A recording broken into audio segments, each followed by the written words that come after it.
Welcome to HiBuzz News. My name is Suresh Kochatar.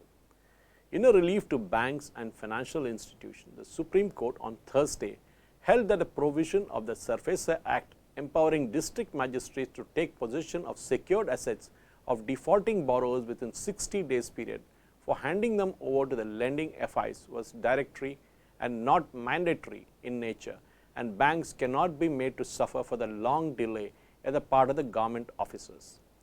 Section 14 of the Securitization and Reconstruction of Financial Assets and Enforcement of Security Interest, or what is called the SARFAESI Act, mandates that the district magistrates should deliver the possession of the secured asset within 30 days, extendable to an aggregate of 60 days, upon reasons recorded in writing to the banks. The top court was faced with the question whether the provision was directory or mandatory in nature, and if the banks or the financial institutions can be made to suffer if the district magistrates fail to act within 60 days of taking over the secured assets of the defaulting borrowers and handing them back to the banks or financial institutions.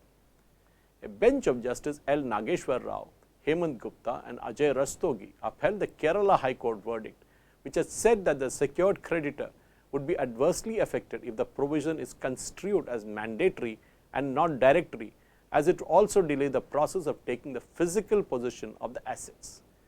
Justice Gupta, writing the judgment, said that the SARFAESI Act was enacted to provide a machinery for empowering banks and financial institutions so that they may have the power to take possession of the secured assets and to sell them.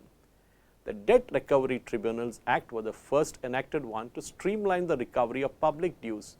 but the proceedings under that law have not given the desirous results, and hence the SARFAESI Act.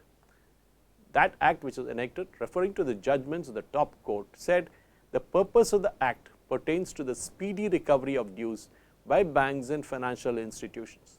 The true intention of the legislator is to determining factor herein. Keeping the objective of the act in mind, the time limit for take action by the district magistrate has been fixed to impress upon the authority to take possession of the secured assets. However, inability to take possession within a time limit does not render the district magistrate's functions officio, it said, and the secured creditor has no control over the district magistrate, who is exercising jurisdiction under section 14 of the Act for public good to facilitate the recovery of public dues.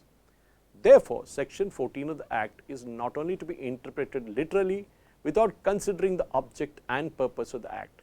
If any other interpretation is placed upon the language of section 14, it would be contrary to the purpose of the Act, the bench said.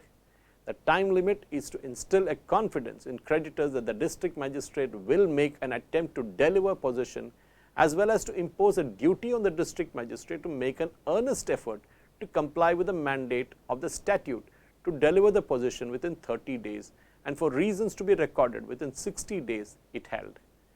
In this light, the remedy under section 14 of the Act is not rendered redundant if the district magistrate is unable to hand over the possession. The district magistrate will still be enjoined upon the duty to facilitate delivery of the possession at the earliest, the judgment said. The judgment referred to the Constitution Bench verdict, which had held that when the provisions of the law relate to the performance of a public duty, and if the case is such that to hold the acts as done in neglect of this duty as null and void, and would cause injustice to persons who have no control over these entrusted with the duty. The practice of the court should be to hold such provisions as directory. The court distinguished between failure of an individual to act in a given time frame and the time frame provided to a public authority for purposes of determining whether a provision was mandatory or directory. When this court held that it is a well settled principle that if an act is required to be performed by a private person within a specified time, the same would be ordinarily as mandatory, but when a public functionary is required to perform a public function within a time frame, the same would be held as directory, the Supreme Court said. Thank you for watching.